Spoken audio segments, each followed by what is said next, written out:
Good afternoon. Thank you so much for joining me for your 1 p.m. news and weather update. I'm Bailey Bockover, filling in for Charlie Ironmonger today. Hope you all are doing well and enjoying the start to your week.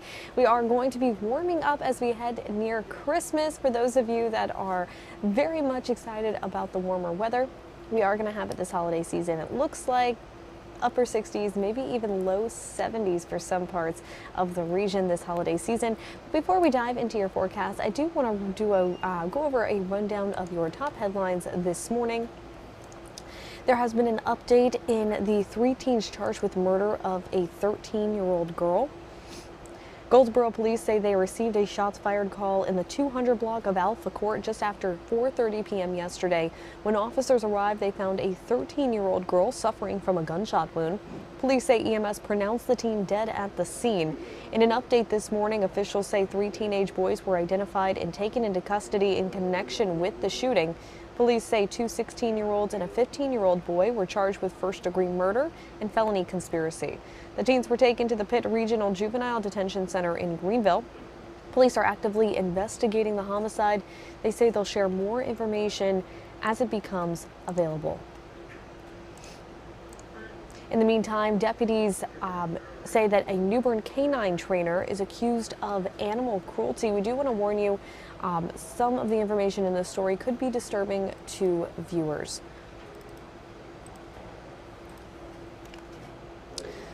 The Craven County Sheriff's Office says it launched an investigation into 31-year-old James Loren after getting a report of animal cruelty on December 10th. Deputies say Loren brought a dog to get medical care and said the dog was injured during an alleged training session that happened the day before.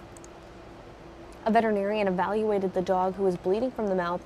Deputies say the dog had multiple injuries that were consistent with what Loren had reported. Court documents say that 2 of the dog's teeth were traumatically removed and had cuts to the neck, face, and gums. The dog also had extensive bruising on the chest and legs, hemorrhaging of the eyes, and bruised and swollen gums. Warrants say Loren allegedly held the dog down with a catch pole for approximately 10 minutes, which caused the injuries. The owner of the dog was contacted. She has since been released to them for further medical treatment. But court documents show Loren posted a $50,000 bond. His next court date is on February 13th. Coming up this upcoming year. Well, 2 have also been arrested in Pamlico County on identity theft charges. On December 12th, the Pamlico County Sheriff's Office say deputies were notified of a suspicious activity on Bayboro Wells Fargo location. Once at the bank, deputies say they spoke with employees who said 2 people were trying to access an account fraudulently and take out a large amount of money. Following an investigation, Alexa Lowry and Shaheem Miller were identified as suspects and taken into custody. Lowry has been charged with identity theft, felony larceny, felony conspiracy, obtaining property by false pretenses, more than or equal to $100,000, and resisting a public officer with simple possession of marijuana. Both are being held on significant bonds that you can check out on our website at WITN.com.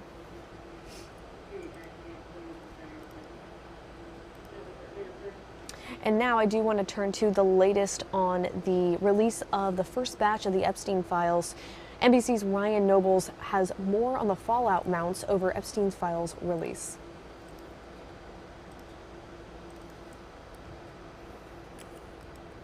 This morning, growing backlash aimed at the Department of Justice over their release of the Epstein files. The problem is this was a slap in the face of survivors. Members of Congress and survivor groups raising concerns over the uneven disclosure, with thousands of documents still not released, pages and pages of redactions, and photos and documents posted and then taken down, including this one that included snapshots of the president, which the DOJ later reposted. Now, the leading sponsors of the law that forced the DOJ to release the files are considering holding the department in contempt of Congress or even impeaching Attorney General Pam Bondi. They're flouting the spirit and the letter of the law. It's very troubling, the posture that they've taken.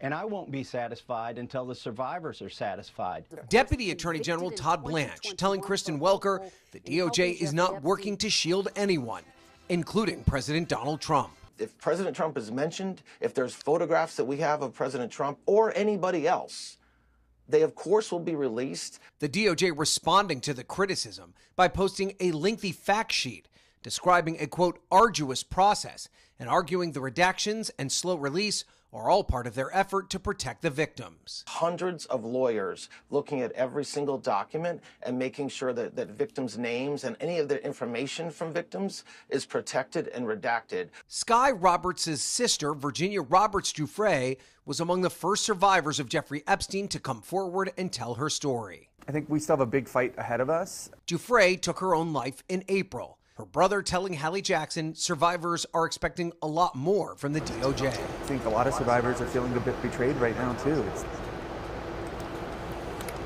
And again, that was NBC's Ryan Nobles reporting.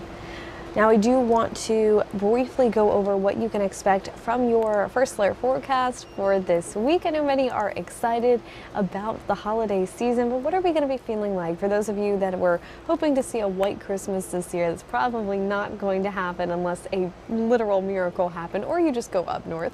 But here and for the holiday week, the forecast will be in favor of those who are trying to get outside and do any last-minute errands. Temperatures for the afternoon are expected to be in the 50s, accompanied by less wind and clear skies. Clouds increase tonight through Tuesday morning as a few showers will start up the day and then clear after lunchtime. Warmer air arrives as we start to see highs in the 60s and upper 50s with partly cloudy skies later in the day. More warmth for the day leading up to Christmas with upper 60s and low 70s for ENC. More sun than clouds hold with lows at night warming into the 50s, making it feel a little closer to spring than the winter time. Not something that I expect to be saying as we head into the new year. Well, a few clouds are expected to increase over the weekend, but temperatures will remain in the 60s. A few stray showers are possible Saturday afternoon and evening. Those chances are looking low, however. Check back for updates over the next few days as we prepare for the weekend forecast, and of course you can do that here on WITN.com. You can do it on you can tune in on our First Alert desk where we go live at the top of every hour on the hour from 7 to 4 p.m. Monday through Friday. For now, that's all the time that we have. I'll be here at 2 p.m. to give you a list of everything that you need to know region-wise for your top headlines, and if anything changes weather-wise, we'll let you know that as well. So we'll see you soon.